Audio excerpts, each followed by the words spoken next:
Salut tout le monde, welcome to another video here on the channel. This week is a little bit different because I'm here in the lovely Basque country, le Pays Basque, but la partie en Espagne, on the Spanish side of the border, because there's Basque country in France and in Spain.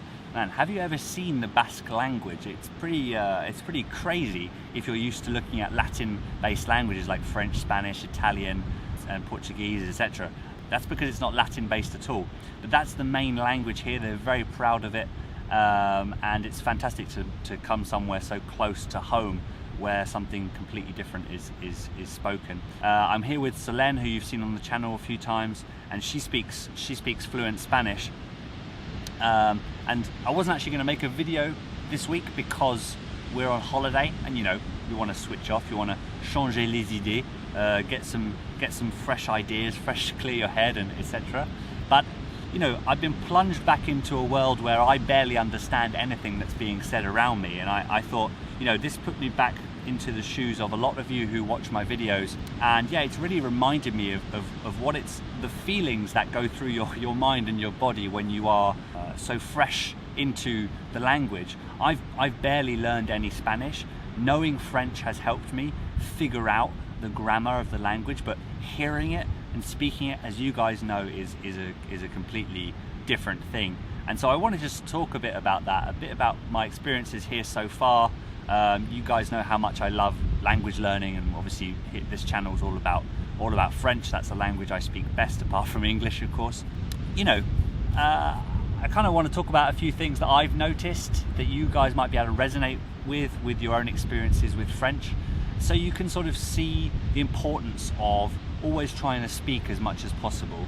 So I haven't forgotten what it's like to be a newbie to a language, but being here and having people speak to me, and me just hearing a stream of consciousness coming out of their mouths, and I'm not able to piece any of it together, is pretty shocking, and it's quite uncomfortable, right? But I know from experience, and I think this is what having gone through it first time does in terms of helping to get you past those initial difficult stages in the third or fourth language, because you're used to it and you know you've got to do it.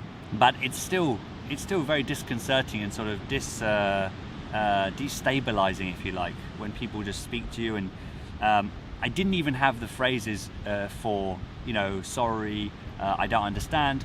I had to look them up. Now I have them, like no entiendo, no hablo español. Just having these in your head doesn't mean in the moment you're going to be able to get them out, right? They're so simple, but until you make that first victory and you push through and you let these words out of your mouth, you're just going to sort of stand there and talk and just sort of nod your head and just try and get through whatever interaction it is.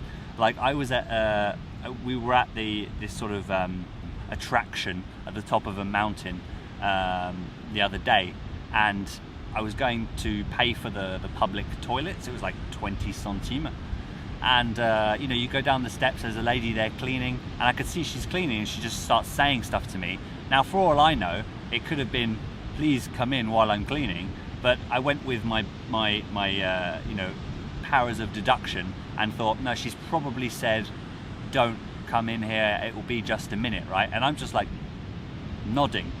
Now in this situation, it's fine, okay? Like I figured it out, I got what I needed, but I realized I basically was shutting my ears off to even trying to figure out what she'd said, you know, because I know a smattering of Spanish words, since I live in France and you hear Spanish, and it's not, in a lot of ways, it's not too different to French.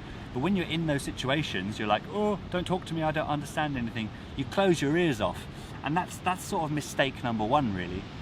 We should all try and stay calm and just think, you know, I don't know what I won't understand until I actually try and understand it.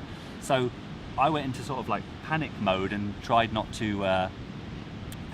just to get to the bathroom and do what I needed to do, and then get out again. So that reminded me of how it was like in the early days with French. And I know a lot of you guys are going through that, and you find it really hard to understand French people in natural conversation and just interactions when they're there talking to you. But that's why it's really important, if you don't understand and obviously you need to understand in order to get the task done, and nodding won't cut it, you know, make sure you have those phrases at hand to ask them to repeat themselves or to make it clear that you don't follow. There's nothing wrong with being a learner. There's nothing wrong with not understanding everything. You are not a native, and you know, barring a few exceptions, most people are going to be happy to repeat. And I know it's a simple thing to be telling you guys, but being here has reminded me that even though I know I should be comfortable saying lo siento, no entiendo, they don't come to you in real time, and so it's worth me repeating that to you. The second thing, I guess, is that I noticed that with Solène, who is French but she speaks fluent Spanish, I realise I defer to her with a lot of things, and it's fine for now because I don't plan on moving to Spain and this is just a holiday. But I can see how, when you move to a new country and you're with a partner who speaks the language of the country but you don't, or vice versa, if you're not already at a good level in that language, often the temptation is just to let them do everything and think, okay, I'm going to learn the language, I'm going to go to school, I'm going to learn the language and get there, but until then, they're going to do everything for me. And in a lot of cases, fair enough, you need to get stuff done. If it's admin or legal stuff or getting your bank account set up and you don't know anything, fair enough. But in places like restaurants, where we were yesterday, the waiter comes over, he explains some stuff to us, or he asks us a question. It's probably simple stuff like, have you chosen, or would you like to see the wine list?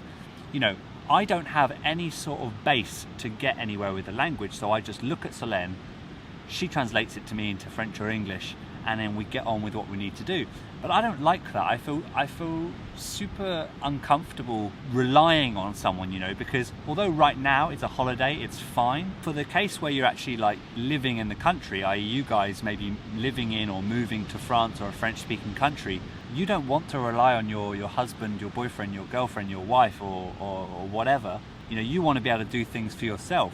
Well, that only comes from when you decide to seize every opportunity that you have for speaking, whether that be a 10-second or less interaction with a waiter.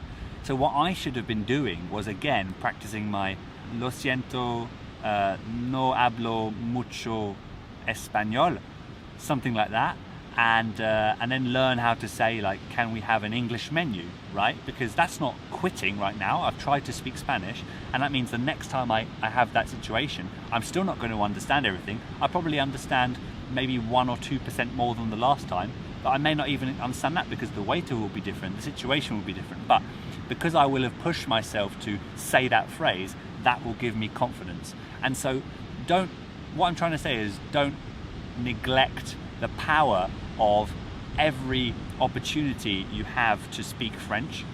But damn, it's hard feeling like this, feeling like I don't have a clue what they're saying and thinking, oh well, even if I say I don't understand, how far is that going to get me? The answer is, you don't know. And yesterday, so after a few glasses of wine, had a bit more confidence, I'd looked up a few words, and like I say, I have a bit of a base. I seem to keep contradicting myself. I really have very, very, very little Spanish for useful situations, but I do know how to say things like I have and can I, and then to use a few infinitives of verbs in Spanish. So after a few glasses of wine, I wanted to tell the waitress how great the cheesecake was that I'd had and everything like that. And I started to say it, but I started off by saying, like, I don't speak much Spanish, and so she immediately went to English, right? And the temptation there is to switch to English, right? Because she's given me that in, and she's speaking English to me, and Alex from 3-4 years ago would have thought, oh my goodness, my Spanish is so terrible, that's why she's switching to English. But now I know, and you guys should know as well, no, she wanted to help me. I started the sentence off by slowly saying word by word, I don't speak much Spanish, so she wanted to help me. But I was determined to get my phrase out, and I said, this is probably the best cheesecake I've ever had, or something like that. And she laughed. There was a very quick conversation between her and Solène in Spanish. I was sitting there again feeling like a fool because I was like, are they making fun of me? What are they saying? Of course they weren't. She was actually complimenting me. and she didn't really care about the fact that that just saying that sentence was stressful for me, right? But usually when we're in our own heads, we start to imagine all sorts of things. So my point here, jumbled up amongst all that, is just to do what you can with what you have. If you have to speak slowly, if you have to say something that takes 20 seconds, but you're doing it in French, or in my case in Spanish here, just say it, because I felt really proud of myself afterwards. And yeah, then we had a nice rapport with the waitress, and that made the rest of the evening very pleasant. So those are the two main points I wanted to talk about, and just sort of talk about my experiences so far in the lovely Basque country. If you guys ever make it out here, try all the food. It is fantastic, and just enjoy seeing how much of Spanish you can understand just by reading from French. You know, learning French has really helped with picking up Spanish, you know, but listening to it, that's a whole other story. I feel really inspired to keep learning Spanish because I'm here, but I don't know how that will be when I go back home in a few days to Montpellier. But anyway, guys, hopefully if the wind isn't too strong and this sound is okay, then you will get this on Wednesday as usual. If not, then you won't even know it was created, because I'm going to do this again. If you are new here, guys, amazing, you've stayed all the way to the end. Please do subscribe. I talk here every Wednesday about French tips, both for the mindset side, the emotional side, and also parts of the grammar explained in plain English, which is something I love to do. So do subscribe so you don't miss out on any of my new stuff every single Wednesday. And yeah, until then, I will see you in the next one, probably back to normal in my studio/bedroom. Keep up with your French, guys. Take all the opportunities you can to speak, because you never know when one sentence is going to make you feel great about yourself. Don't rely too much on the other person who speaks fluent French, because that's robbing you of progress. But anyway, guys, see you in the next video. Bon français. Ciao. I forgot to add in, because, you know, I'm quite bad when I try and do spontaneous videos, but I forgot to add in that, you know, we don't often know as learners what is actually a funny mistake, so there's no point in getting hung up on possibly making a mistake. You might as well just speak, and if those mistakes come, they'll just be funny stories for you in the future. And one example of one that I had this time round was, so in Spanish they have two verbs for to be, which is ser and estar, I think. And it's a bit similar to, and for English speakers, it's a bit similar to the difficulty we have in French between savoir et connaître. But with those, there's not really any funny stories to come out of them.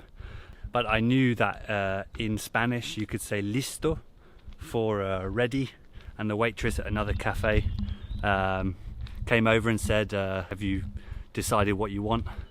And you know, I very confidently said, sí, soy listo. And then that cued a little bit of laughter, and I thought, what? And then I got told that, oh, it should be estoy listo.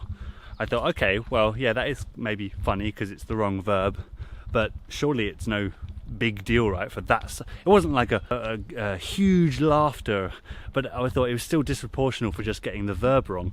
5 minutes later, I'm still thinking about it because I'm obsessed with words.